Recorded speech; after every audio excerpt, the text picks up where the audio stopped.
Welcome back to In the Huddle With. I'm your host, David Agona. I'm joined by JT Thomas on the far end, Willie Edwards somewhat in the middle, Scott Jerko right next to him. So last week's game against TCU, number 10, top 10 ranked. Yeah. I'm sure we all have opinions about the game and how certain things went or didn't go. But let's start off like we normally do with the players of the week. So I'm going to start with Scott. We're going to go right to left this time. I'm going to start, and I'm going to go with the special teams unit altogether. Josh Lambert, 3 for 3. Nick O'Toole averaging 45 yards per punt. Recovered a fumble on kickoff. That was a great play. Minus 6 yards on punt is what they had. Minus 6 yards. So that's quite impressive. So yeah, especially after I personally been banging that drum that they need to step up all season.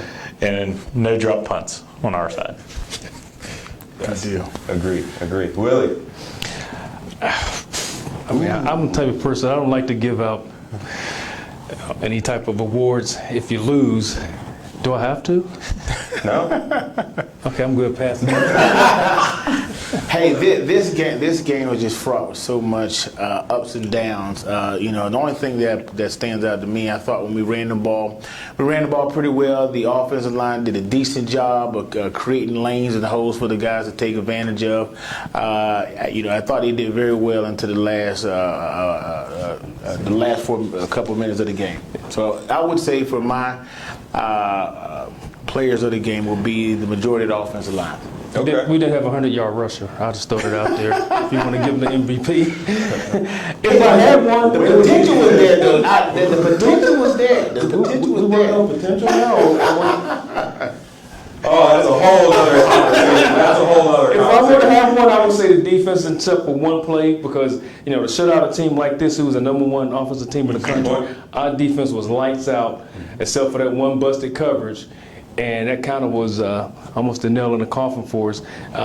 If that play didn't happen, we still may be in the game. But, if, ands, and buts. But it leads up to that. It wasn't just that coverage. Even the screen that we didn't tackle them on, that was a big play. We got to eliminate the big plays. I mean, that was a over 40-yarder in itself. And then, of course, everyone knows what happened on the last one. Yeah, we'll get to that. To that. My player of the game, they lost, so like we said, whatever. Terrell Chestnut, in my opinion, stepped up big with that forced fumble and a score. Again, this is a player that nobody talks about. They always talk about Darryl Worley, Nick Witakowski, Wes Tonkery, Shaq Riddick. You always talk about all these other guys, but it's the guys that honestly, have been there 3-4 years who are sick of losing that make plays. And I always say about Terrell Chestnut, he makes the play in front of him. Yep. He's very consistent. Sometimes, maybe that's not, going to get you a press conference or, anything like that, but he kept him in the game. At that point, I thought the game was over. Yeah. But, as we know, the game was not over at that point. Let's jump right in. WVU offense. What in the world happened? Well, we just stalled at the end. We got out of our rhythm, and we stopped going to what got us there to begin with, is what I believe. It looked like Clint Trickett was very uncomfortable in the pocket, and I don't know if that was a cause because of their rushing attack on us, but we got to find ways to eliminate that, or at least slow them down, throw some running back screens behind them, or something like that. Another reason is the inability to get Kevin White going. Right. Got to get him going. Whatever happened to those 8-yard curls that he was doing, coming back and catching the ball? For him to only have 3 receptions. Again. Now, before, I know, I can just see it in Willie's eyes. Willie's red. Before we even go into that, I'm going to be the devil's advocate here. Is the book out on Kevin White and Clint Trickett? Is the book out? Because this is the second game in a row. Blueprint. I'll just throw it out there. Go ahead and take it, Willie. Run with it. Oh, you see in double coverage now, and they're playing them all kinds of ways. You're playing the guy over the top, inside, and the corner's playing them outside. So you got them this way, and then they'll switch it and play it different types of ways. So, you have to double that guy. So I would think that we should have some other guys stepping up and making plays. And so I think Clint's gotten a little comfortable just throwing the ball to Kevin, and that's his out. But he has to spread the ball around now. If you see your best guy getting double teamed, which is going to happen the rest of the year, he's going to get double teamed. Nobody's going to play him one. If you play him man to man, you're in trouble. As a matter of fact, I was at practice today, and I was watching, and Terrell Chestnut was covering him man to man, and Lonnie Galloway, the coach for the receiver, said, you better get the National Guard because you're going to need help. And the play went on, and he caught a touchdown. But most teams aren't going to play him man to man. So I don't know what we can do. There's not a whole lot you can do when you're getting double teamed. We have to have our other receivers step up, and Clint needs to look for those guys to loosen things up. Because if you start working the ball to this one side where there's man-to-man coverage on your slot receivers, Mario Alford is our slot receiver. There shouldn't be a safety that could cover him. That's a good point, and I have a perfect add-on to that, but I want to hear JT. Well, Willie, you hit it right on when you ask how do you deal with the guy covering teams covering Kevin White. You hit the other guys. I mean, we thought Jordan Thompson did a great job against in Alabama against OSU, and we know what Mario Alford can do. Whenever Kevin's double like that, we got to find a way to get him the ball. We got to be able to throw the ball to the backside of the backfield. We got to utilize all those tools and skills to get our guys up and down the field. We cannot let a team lock us down by stopping Kevin White and Kevin White on. We got several weapons. We've been talking all season long about us having several weapons on that team, and we have to be able to utilize those players at any given moment. Yeah, I think the tough part as somebody who watches the team regularly is that you see all those weapons rusting almost, to a certain degree. Willie mentioned, there's not a safety in the land that can cover Mario Alford. So I've said it before, why not put Mario on the same side as Kevin White? That way you make it to where the defense has to choose. Right. They have to choose, Well, And you may not have to put them both on the same side, but don't line Kevin up by himself on one side, because now that's guaranteeing a double team because he's over there by himself. Comes a corner, comes a safety. If you put twins to that side and you got Kevin here and another guy here, now they got to figure out how we're going to do this, because now you're going to say 1, 2, 3 guys over here. Yep. So they have to do it that play. Not going into. So change we the talk about formations. this all day. Scott and I talked about play action or lack thereof. We're going to get into the last 10 minutes of play calls, but I didn't see any play action as well as we've been running the ball. Where is the play action? You run the ball 54 times this game, and I didn't see one play action. There may have been one or two, but very few and far between. And like I said, even throwing a dump down pass to the running back or something, if you're going to do that, if they're going to come at you full bore with the blitz, 6 guys, I mean, there's got to be an out somewhere. You got to pick it up and stop those guys coming downhill momentum. Well, they did exactly what we do to teams, right? The last couple of weeks, what we've been doing cover 0, and we sending everybody. You mean TCU? TCU, Okay. yeah, TCU did on defense did what we normally do to opposing offenses. They lock guys up and double team Kevin, and they sent everybody. Well, we got to be able. I'm sure we practice against our defense, which is very good, every day with that type of mentality. Now we have to be able to explore it when we get a chance. We got to find a way. You guys mentioned us not seeing the play action. What I haven't seen is us spread the field and do some open sets, to us doing some twins and trips. We got to be able to do that when we are being stopped in the run game. We got to spread the field and be able to stretch these guys out. We did it against Clemson a couple years ago when we made them 70, scored them 70 points. Even the shuffle pass. I don't know if we've done that, once or twice this season. And that was pivotal for us when we played against Clemson down in the Orange Bowl. I know they have a very expansive playbook. We got to be utilizing that playbook. There's no reason to hold anything now. Now it's time to use all the bullets in the mustard. There's one thing to hold on to, and that's the football. Absolutely. Are we talking offense now? We're still the offense. And Scott brings up a great 5 turnovers, and 4 of those turnovers were inside of our own 30-yard line. Can't win like that. I don't care what you do as a team. You cannot turn it over 5 times and 4 inside your 30. And our defense came up big because they only gave up 14 points out of those 4 turnovers inside This is about the same 30. defense that, I mean, I was worried about saying run the ball more to protect them. That defense is now turning around and protecting the offense. Right. Oh, Crazy. yeah. The And like defense really- is keeping us in the game. They've kept us in games, and because Clint wasn't, and I'm sure Scott has statistics on him because he loves. He was what 15 for 26. 26. Yeah, and 162 yards. The last 2 weeks, man, it's been and I saw some things that was very uncharacteristic of Clint Trick. What we've seen in the first 5 or 6 games. His feet weren't settled. Pass pro this past week broke down quite a bit, and he was never able to set his feet. And we always talk about keeping him clean.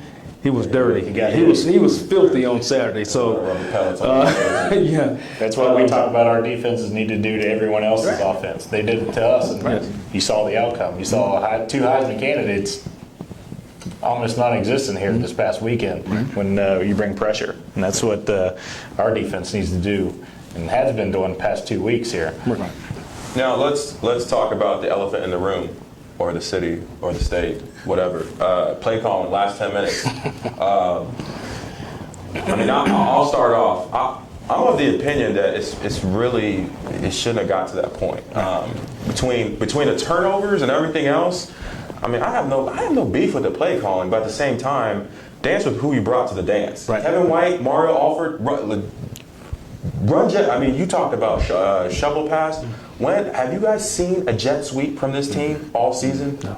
I haven't seen it, and that's that's a player where you get your fastest, most agile guy on the edge, and he attacks the edge of the defense. It's guaranteed, usually 5 yards. But I had it to you guys. We'll start off with JT. What do you think about the last 8 to 10 minutes? I almost feel like we were playing to set up for a long field goal. For some reason, I kind of feel like we were setting up for a long field goal, trying to keep the ball in the middle of the field and keep the ball in our hands and not pass it, in fear of getting a potential interception or something along those lines, which I think is a horrible way to approach that last series game. Certainly, I'm not a coach, but I would have liked to see us do exactly what you just said in terms of getting the ball to the guys who we know we can make plays. I know. We have an expansive enough playbook to get those balls in the hands of guys who can do something with them. And those quick outs, just to pop up, throw it over to Kevin White, that's as good as a run anyway, too. Plus, it gets your playmaker the ball, gives him a chance to make a play against a corner or safety or whoever's out there. He's been double covered. Yeah. Well, it doesn't have to be Mario Alford. Jordan Thompson. There's short-handed guys. You pop up, you throw it. 10 yards lateral. Let him have it. Especially the shot. Let him have it. Well, I'm thinking more of a slot guy to do that too. If you get Mario off of the ball in space, nothing but good things happen when he gets the ball in space. The shovel pass, which Tavon Austin ran when he was here, I was thinking the same thing. Where is it? Because you got Mario Alford who has breakaway speed. Yeah.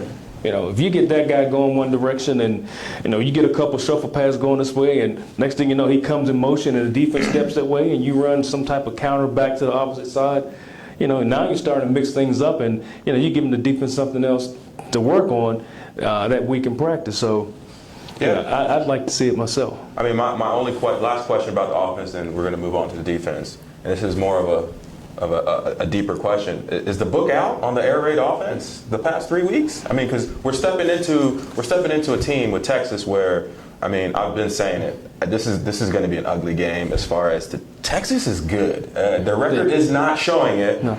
Charlie Strong, his defense. I'm not looking forward to this one offensively for the Mountaineers. But is the book out? Kevin White 2+ weeks. Let's just say below average. Mario Alford stepping up, but he's not getting the ball when they need to get him the ball. Clint has been looking somewhat back to earth. I'll start off here. Florida State, Clint cricket, you know what I'm saying? What? You take a step back and look at the team we just played. This is number 10 team in the country. Number 7 now. Number 7 now. And you still put up over 350 yards of offense. And that's with 5 turnovers. Right. No, we're not throwing the book out just right now. You can't. Our offense still putting up yards. They put up 31 points on a great TCU defense.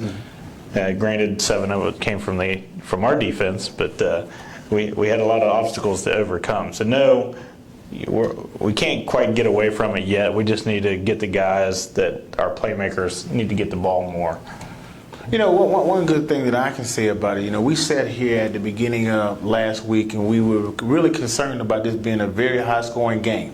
And the fact that TCU had a potent outfit, we figured that. But I thought we were all consistent in putting a lot of faith in our defense. And our guys showed up. You know, you take away those 14 points, we get the result all 4 of us talked about last week in terms of West Virginia bringing this game home. Turnovers killed us, and those guys know that. I think it does not diminish who our team is and what our team can potentially do. We'll get this ironed out, and we'll get back on that bike and finish this season off pretty well. No comment from Willie? Did I show the senior guy? Well, I mean,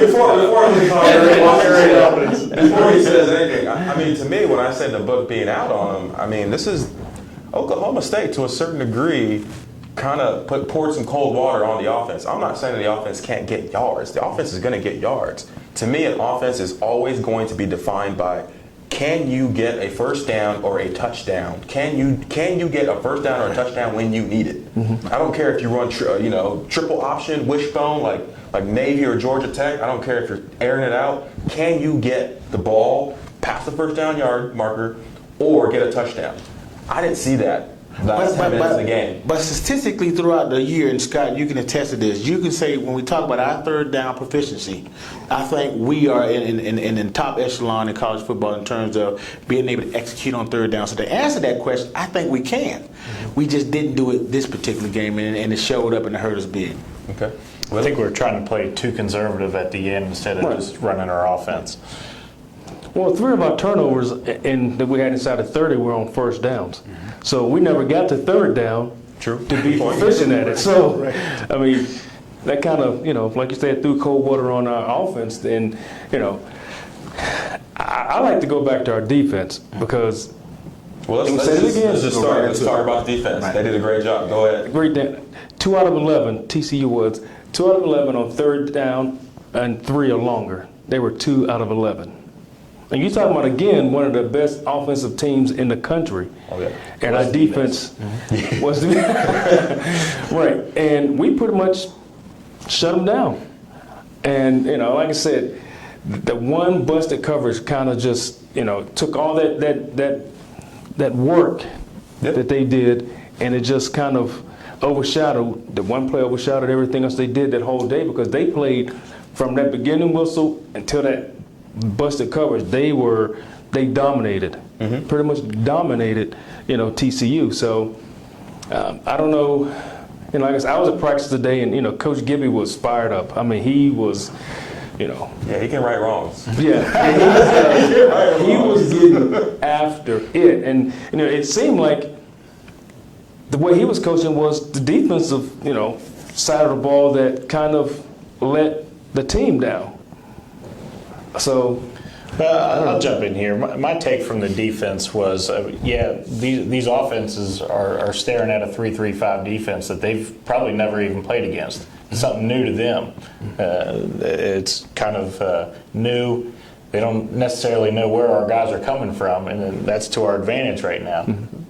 I mean, by the time our defense gets accustomed to moving around like we're seeing now, there's still not as much pre-snap movement, but moving forward, they know where to be. They know where to be. Everyone's clicking, except for 1-2 breakdowns. Defense played extremely well. It seems like the offenses that are giving us problems are these heavy rushing teams that can line up 3 yards in a cloud of dust. You don't necessarily see it as much because it's in the spread, but they're still running teams. And so I think Texas, which we'll get on later here, I mean, TCU, they had 105 yards at Catalan, or however you pronounce it. Catalan. The third. Yeah. 20 carries, 105 yards, and 2 touchdowns. Let's talk about that. What we talked about last week, and David, you broke down what the zero coverage is and what one coverage is, right?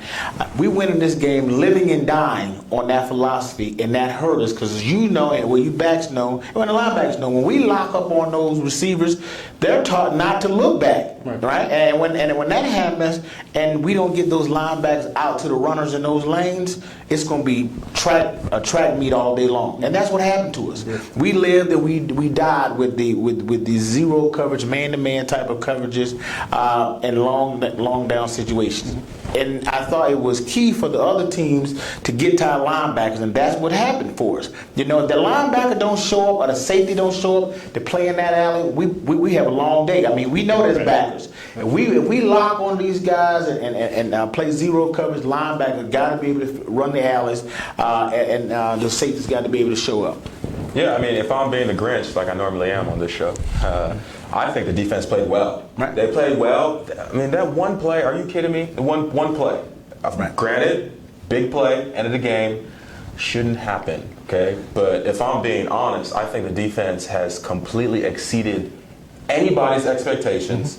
They showed up, they kept the team in the game, and they gave them a 14-point lead. You know, I for one cannot really, with the amount of youth in the secondary, I mean, you're going to have a busted coverage. Right. I'm surprised one hasn't happened sooner, just being honest. Right. Well, you got a freshman free safety. Yeah. You got Carl Joseph playing, and he was a free safety last year. Now, you know, he's the spur, I think, or maybe even the bandit.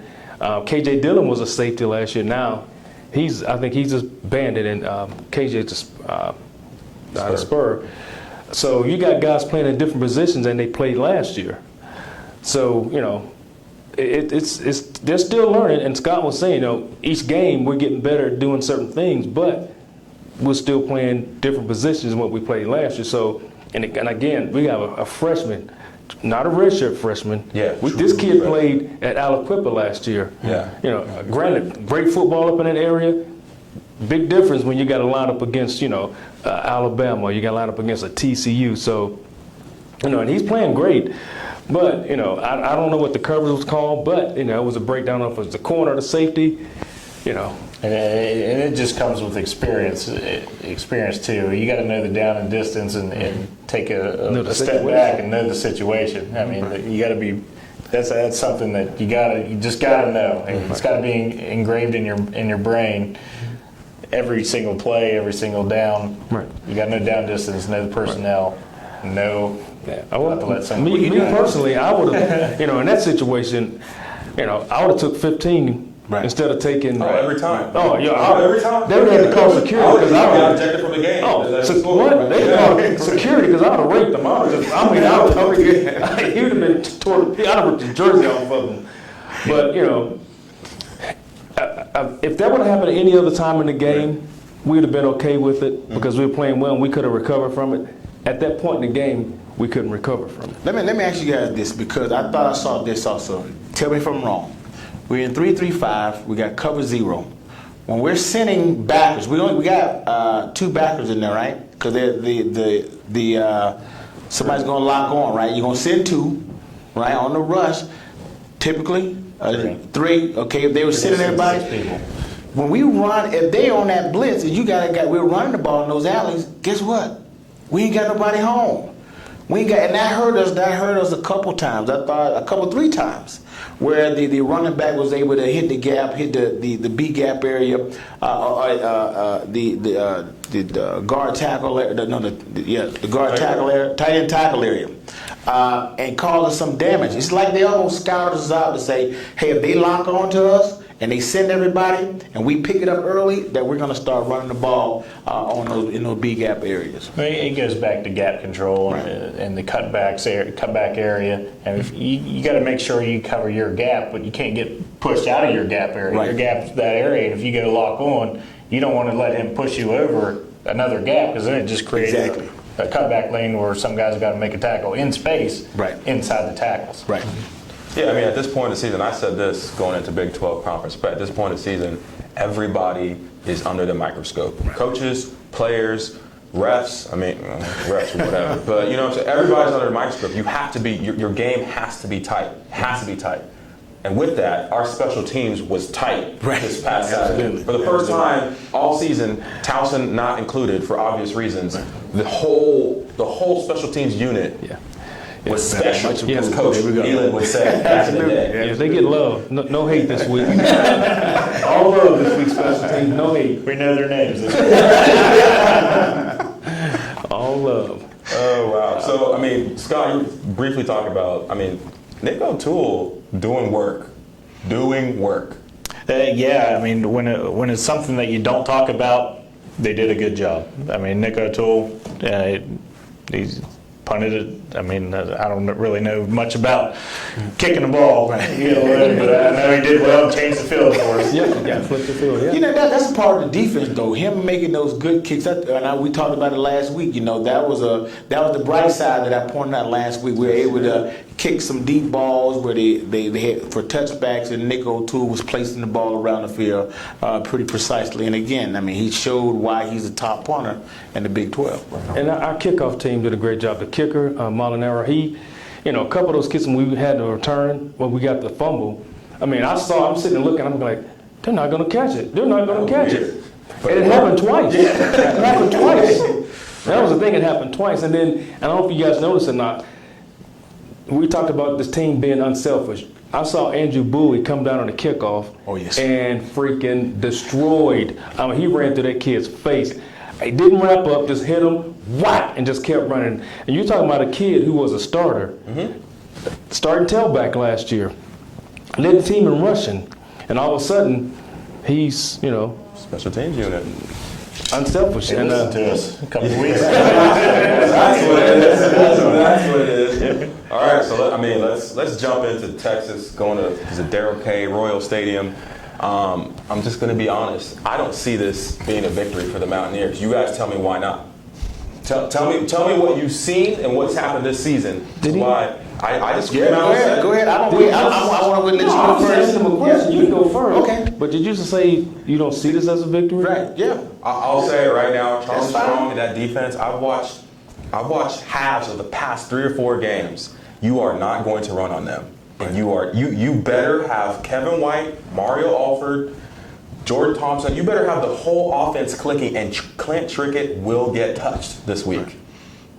I feel quite the opposite. I feel like this team lost a big game at home, and they're not going down to Texas and not look for a physical football game.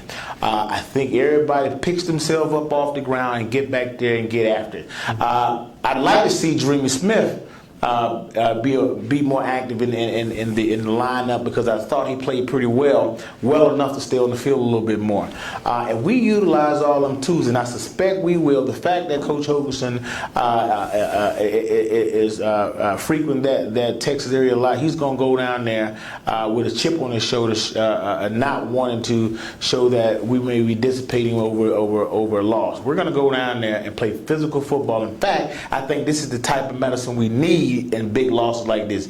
Get back out there, face the big guys, and play our hearts out. Well, like I said, I was at practice today, and I heard Coach Gibby say something to the defensive side of the ball. And he said, hey, we watched it on Sunday. Quit feeling sorry for yourselves. And he said some other things that I can't say, on camera. But, he told them, it's over. Right. Quit feeling sorry for yourselves. Get going. Get it going. So I'm with you, JT. I think we go down and you go down, you're mad because you lost, so what do you do when you're mad? You could beat up on somebody else. Well, I take it we had a bad game. Right. Offense had a bad game. Okay, that's one game of a 12-game season. Fumbles, picks, turnovers, whatever, and we still scored 31 points. I don't seriously doubt Texas is going to be able to keep up with us. We have too many playmakers, too much speed. Not that they don't have speed. I was going to say, They don't have what are you speed. saying? Well, I think we'll find ways to get the ball to Kevin White more, Right. and hopefully, and we have some great offensive minds on our staff, and I think that they'll go back and they'll look, and they'll find out what's the best way we got to get our guy the ball, because he's the guy that puts pressure on everybody. Do you line him up in the slot? Can you double team him from a slot? Right. It's hard. Good point. It's hard to double team a slot guy. So I'm thinking, put him in the slot some, put him in the 3-by-1 side of it. I Put mean, Mario Alford on the other side, and you know. Look, you guys know I'm the great. I'm the one who always finds the darkness when there's light. TCU plays Kansas State this Saturday. Okay, Oklahoma, whatever. Right. Oklahoma's not in the picture unless other teams lose. Right. West Virginia now has 2 losses. Okay, so they have to go down there and they have to dominate and dictate play. Right. I don't know how you do that at Texas. Right. Like they did 2 years ago. Yeah. It's certainly doable. And again, Okay. I thought we in the beginning of the season knew that we would have some challenges in the secondary. Those challenges in the secondary, for the most part, have taken huge strides. And the fact we're going into this Texas game at this point, now if you would have said this 2 weeks ago, when we were really trying to find ourselves, then I'd be concerned. But at this point, I feel real good. I feel real good about us going into So Texas. going into, and this is not, I mean, I don't think it's a signature game by any stretch of the imagination. It's just more one of those things as far as solidifying yourself as far as top 2 teams in the conference. Right. You're going into a game where 2 weeks in a row, your best 2 players have been muted. Right. You guys think that that's going to turn around? Yes. I do. Okay. 34-21. Well, you look at. Well, you jumped the gun on that one. No, but you know, to piggyback what JT was talking about, you talk about a secondary. You know, Boykin was 12 for 30, 166 yards. 12 for 30, 166. And that team just lit up. They've been lighting up everybody. Everybody, 400, 500, 600 yards. But they still won the game. I know that. They had 5 extra possessions to try to win the game. Inside about 30-yard line, 4 of them. Okay. So I'm just going into segueing into what you're talking about, the Texas game. Okay. I don't see Texas as this offense that's gonna scare anybody. Right. Charlie Strong is a defensive guy. So let's start with you. Point score, point spread, whatever, prediction for the game. We win by 14, maybe 21. Okay, jump back to JT. I'm right with him. 2 or 3 scores, and with a chip on our shoulders. Yeah. Like you said earlier, you take that stick and you poke the animal in the cage. Yeah. You just poked it. 34-21 Mountaineers. Scott? You got it. I'm going to call it 25-28 Texas. And I'm saying that because it's going to be a tough game. To me, I do not see, it's not about Texas's offense, it's about Texas' defense. It's about WVU offense not being on the same page, on the same level as far as making plays and dictating the game that the defense has been the past 2 weeks. So, I'm the outlier, that's me. Any parting words? This is on tape. So, any parting words? No, I'll talk with you after the. Fair enough. Check back on thedpost.com for more updates, and thank you for joining us.